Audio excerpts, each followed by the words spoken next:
muchos días que no nos vemos.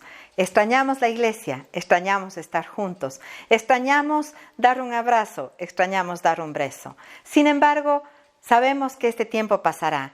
Mientras esperamos, yo te animo a que sigas creyendo, a que sigas confiando, a que sigas teniendo fe en aquel que nos sostiene, en aquel que nos levanta, en aquel que ha abierto camino para nosotros, en aquel que está siempre a nuestro lado. Que Dios te bendiga. Buenas noches, es un gusto nuevamente estar juntos hoy día jueves. Y estamos en una semana más de cuarentena. Esta es la tercera semana. No sé cómo les ha ido a ustedes. No ha sido fácil. Me imagino que para nadie. Sin embargo, hoy quiero hablar acerca de lo que es verdaderamente importante y quiero hablar acerca de Jesús. Dice la Biblia en el capítulo 12 del libro de Hebreos que debemos poner nuestros ojos en Jesús, el autor y consumador de la fe. Y lo voy a leer en esta versión. Esta versión dice, por lo tanto, ya que estamos rodeados por una enorme multitud de testigos de la vida de fe, quitémonos todo peso que nos impida correr, especialmente el pecado que tan fácilmente nos hace tropezar. Y corramos con perseverancia la carrera que Dios nos ha puesto delante.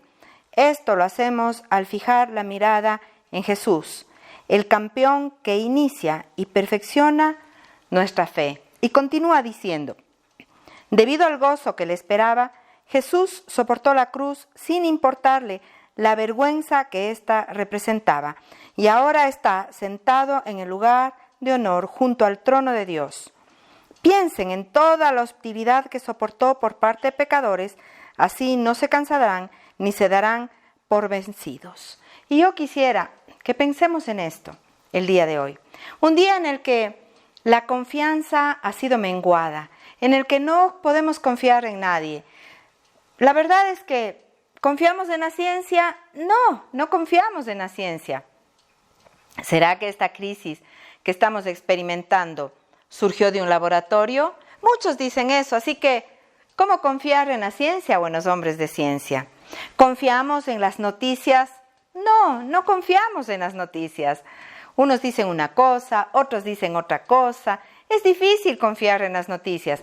A veces inclusive mucha gente reproduce noticias que salen en el internet, en diferentes lugares, y de pronto alguien nos dice, no, eso es un fake news. ¿Qué significa? Es una falsa noticia. Así que no podemos confiar en las noticias.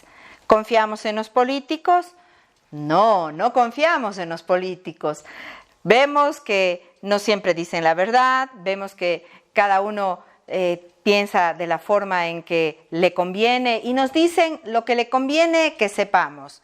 Así que mi pregunta es, ¿en quién podemos confiar el día de hoy? ¿Sabe? Ni siquiera podemos confiar en nosotros mismos, porque nuestras emociones y nuestros sentimientos nos agobian. A veces estamos arriba y creemos que podemos comernos el mundo. Otras veces, cuando nos sentimos tristes y deprimidos, pensamos que ya no vale la pena seguir. Así que mi pregunta, en este mundo de inestabilidad, en este mundo en que parece que nada es confiable, en que parece que nada es certero, ¿en quién podemos confiar? Y yo encuentro una sola respuesta. Mi respuesta es, voy a confiar en Jesús. Voy a confiar en Dios. Voy a confiar en aquel que prometió que pase lo que pase, estará a nuestro lado. Ahora, cuando yo pienso en eso, no es fácil, porque también tenemos una serie de ideas de quién Jesús es y de quién Dios es, que nos hacen dudar en diferentes momentos. Así que creo que debemos volver a mirar, como dice el pasaje que leí, a Jesús. Leer nuevamente quién era Jesús. Entender nuevamente las palabras de Jesús. Reconocer cómo Jesús actuaba. Cuáles fueron verdaderamente las promesas de Jesús. Para no ilusionarnos, y voy a decir la palabra ilusionarnos, con promesas que nosotros creemos que son las promesas que Jesús hizo cuando realmente Él no las hizo. Así que, ¿qué prometió Jesús? Lo primero que Jesús prometió es que Él estaría con nosotros en todo el tiempo. Mire su palabra. En el mundo tendrán aflicción, en el mundo tendrán problemas, el mundo será difícil, pero confíen, yo he vencido al mundo. ¡Wow! Para mí esa es una promesa maravillosa, porque es una promesa de que no voy a estar sola en medio de las difíciles situaciones que nos toca pasar. Yo tengo la suerte, tengo la bendición de pasar esta cuarentena rodeada. Estoy con mi esposo, estoy con mis hijas y estoy con los nietos. Está la familia cerca, pero no todos tienen esa bendición. Hay personas que la están pasando solos. Y a esas personas yo quiero decirte, no estás solo. Porque Jesús dijo, yo estaré contigo hasta el final. Aún hay personas que sienten que nadie comprende lo que están pasando. Que ese sentimiento de abandono y de soledad es un sentimiento que nadie ha tenido. Y quiero decirte que un día, allá en la cruz del Calvario, Jesús le dijo al Padre, Padre, ¿por qué me has abandonado? El propio Jesús sintió esa soledad y sintió ese abandono, pero Él prometió que nunca nos dejaría. La segunda promesa que Él nos hizo es decirnos que Él ha vencido toda tribulación y a toda dificultad. Hay problemas, es cierto, hay problemas, hay dificultades, pero no durarán para siempre. No será para siempre la noche, llegará el amanecer. La tercera promesa que Jesús nos ha hecho o nos ha dicho es que Él nos ama a pesar de todas las circunstancias. ¿Quién es, dijo Jesús, la mayor muestra de amor que puede alguien dar? Esa muestra de amor es dar la vida por sus amigos. Y Él dio la vida por cada uno de nosotros. Porque de tal manera amó Dios al mundo que ha dado a su Hijo. De tal manera amó. A veces sentimos que Dios no está y que Dios no nos ama. Pero yo tengo que confiar en alguien, en algo. Y yo decido confiar en lo que la Biblia me dice que Dios me ha prometido. Jesús me ha prometido que Él me amará a pesar de cualquier circunstancia. También ha prometido que en medio de toda circunstancia, Él cuidará de nosotros. Sus palabras dicen, ¿han visto ustedes los pajaritos? Son pequeños, pero mi Padre los alimenta. ¿Han visto ustedes las flores del campo?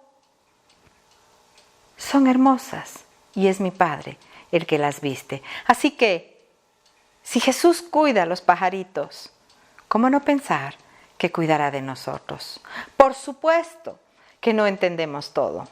Por supuesto que nos preguntamos muchas cosas. Por supuesto que tenemos una lucha entre nuestro ser espiritual y nuestro ser carnal. Pero yo te animo a que sigas confiando, a que conozcas a ese Jesús de los evangelios, no el Jesús del que te han contado, no el Jesús del que te han hablado, a que tú leas cómo reacciona Jesús en medio de la dificultad. Y entonces hoy día pensé en algunas personas, pensé en una viuda, la viuda de Naín. Dice la Biblia que esta mujer viuda iba a enterrar a su único hijo, que también había muerto. Y Jesús se acerca con compasión. Así que, si te preguntas cuál es la mirada de Jesús en este momento, yo te recuerdo que Él tiene una mirada de compasión, que Él comprende aún nuestra desesperación, aún nuestro dolor, aún nuestra queja. Él comprende. Y Él te dice, estoy a tu lado y te sigo amando. La segunda imagen que vino a mi mente es de aquella mujer que dice la Biblia que tenía flujo de sangre desde hacía 12 años. Según la ley, estas personas no podían tocar a nadie. Estas personas no podían acercarse a su familia porque eran consideradas impuras. Vivían lo que se nos está pidiendo que vivamos por unos pocos días, el aislamiento social. Pero ellos vivían un aislamiento social permanente. Si a usted le cuesta en este momento estar 3 semanas y no poder abrazar a los suyos o no poder tocar a los suyos, esta mujer había pasado 12 años sin poder tocar a los suyos, sin poder abrazar a los suyos. Y despacio, muy despacio, en medio de la multitud, se acerca y apenas toca el manto de Jesús. Con miedo, mucho miedo de que los demás la insulten, la denigren, la rechacen, porque lo que ella tenía, ellos pensaban, les hacía impuros. Y cuando Jesús se da cuenta y mira a su alrededor y dice, ¿quién me ha tocado? Y entonces los discípulos les dicen, pero hay tanta gente que te está tocando, ¿cómo dices quién te ha tocado? Y Jesús piensa y responde, es que alguien me tocó de manera diferente, porque poder ha salido de mí. Y aquella mujer en ese momento levanta su cabeza y tímidamente se acerca y dice, yo te toqué. Ella quizás esperaba en ese momento que Jesús se enoje, que Jesús sienta y le diga, me estás haciendo impuro, aléjate. Pero no. Jesús le dijo, hija, tu fe te ha sanado. Aquel día, esa mujer que no era nadie, se convirtió en hija. Así reacciona Jesús. ¿Y qué decir de los leprosos de la época?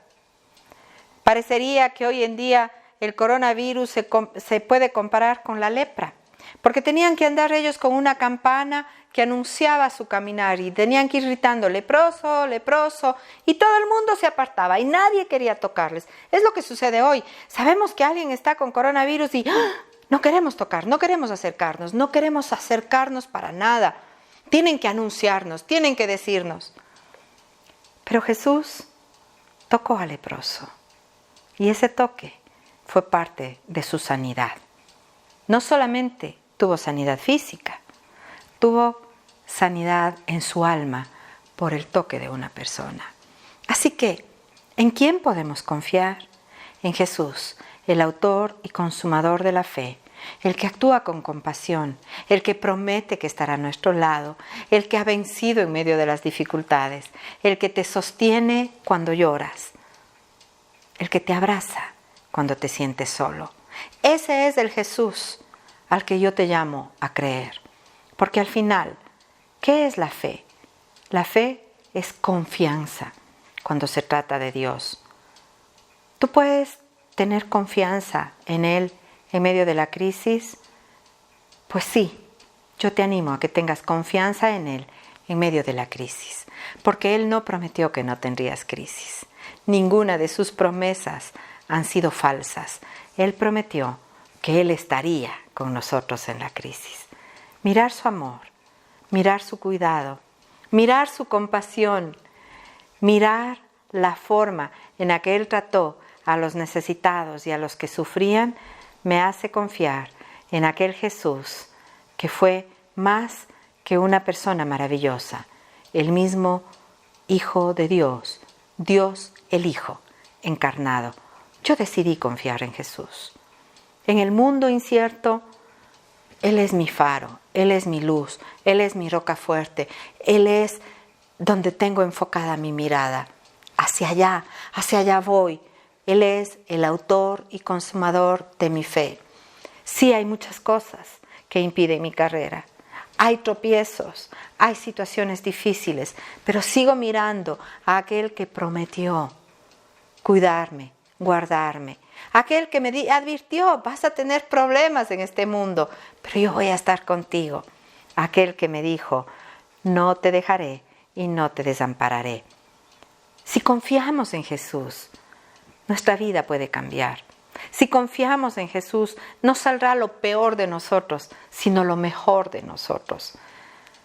Porque Él nos dará ese amor para poder ayudar, para poder trabajar por otros, para poder inyectar a otros fe. La pregunta, la gran pregunta, es cómo tener fe en un mundo en el cual parece que todo lo que oímos es malo. Mi respuesta, quizás te puede parecer sencilla, pero es válida. En primer lugar, lee la Biblia. Lee la palabra de Dios. Te animo a que leas este tiempo los evangelios y a que veas a Jesús. Y luego habla esa misma palabra. La fe viene por el oír la palabra de Dios. Mi pregunta es, ¿a quién oyes tú la mayor parte del tiempo? A ti mismo. Hablas palabras de fe y te escuchas palabras de fe. El salmista David se hablaba a sí mismo y decía, alma, ¿por qué te abates dentro de mí? Alma, ¿por qué te pones nerviosa dentro de mí? Espera en Dios, porque aún he de alabarle. Háblate a ti mismo, así podrás animarte a ti mismo. En segundo lugar, vuelve a las prácticas de la disciplina. Y a veces la palabra disciplina es una palabra que no nos gusta. ¿A quién le gusta la palabra disciplina? A nadie, porque tenemos un mal concepto. Pero cuando yo te hablo de las prácticas de la disciplina es ejercítate, como lo dice el apóstol Pablo a Timoteo. Ejercítate para la piedad. ¿Qué significa eso? La palabra que se usa es la palabra gimnasón, como gimnasio. Haz prácticas. ¿Qué significa eso concretamente? Ponte un horario y piensa, en este horario voy a leer la Biblia. En este horario voy a tener un tiempo de oración. Esas son cosas que te ayudarán a alimentar tu fe. Y también pon tu mirada en aquellos que necesitan más que tú. Ayuda a otros. Puedes pensar, ¿cómo ayudo a otros si no tengo dinero, si no puedo salir? Pero hay formas de ayudar. Puedes orar por otros, puedes tener un oído que escuche a otros, puedes tener palabras de aliento para otros. Y si tienes dinero, ayuda de alguna manera, pero no es lo único. Así que ayuda a otros. Al ayudar a otros, puedes salir de tu propia necesidad y mirar las necesidades ajenas. Y entonces, mira que tú eres bendecido. No sé qué situación estés pasando. No lo sé. Sé que puede ser una situación difícil. Unos más, otros menos. Pero te repito, si tú te enfocas en Jesús, el autor y consumador de la fe, pasarás este tiempo y podrás mirar el gozo que viene delante. Que Dios te bendiga. Les he dado unos poquitos consejos para que mantengan su fe en alto. No se desenfoquen de Jesús, recuerden sus promesas, escuchen su palabra, hablen su palabra y crean en Él. Pero también les dije que ustedes pueden ayudar a otros. La pregunta que muchos me hacen es ¿cómo? Mire mi idea. Yo tengo aquí unos papelitos y estoy orando por esta gente. ¿Sabe? Esta es mi forma de ayudar. No tengo mucho más para hacer que dar una palabra. Y cada día saco estos papeles y oro por ellos. Así que, de la misma manera te animo para que ores por aquellos que necesitan tu oración y prestes tu oído a aquellos que necesitan de ti. Y vamos a terminar orando por ti y orando por esta gente que me ha pedido oración. Señor, te damos gracias. Tu palabra dice que hemos de acercarnos a ti con acción de gracias. En medio de la situación difícil, sigo dándote gracias. No te doy gracias por la situación que atravieso. Te doy gracias por Jesús en la cruz del Calvario. Te doy gracias por la salvación. Te doy gracias por tu amor infinito. Te doy gracias por este mundo que creaste para nosotros. Te doy gracias por la paz en medio de la tormenta. Te doy gracias por quien eres tú en mi vida y en la de aquellos que deciden creerte. Y después de darte gracias, Señor, yo te pido que tú tomes control de la difícil situación que muchos están atravesando. Señor, aquí yo tengo peticiones de oración. Aquí estoy orando por Patricio, por Mauricio, por Luis, por cuánta gente que me ha pedido oración. Aquí estoy orando, Señor, y te pido que tú tomes control de cada necesidad. No importa si están aquí, están en Londres, están en Estados Unidos, están en Guayaquil, no importa dónde están, porque tu mano no se ha cortado para salvar y tú alcanzas a todo el mundo. Bendice, Señor, y cubre sus vidas, así como también te pido que bendigas y cubras la vida de cada uno de los que están escuchando esta palabra. Bendice sus familias y guárdalas. En el poderoso nombre de Jesús oramos. Amén y amén.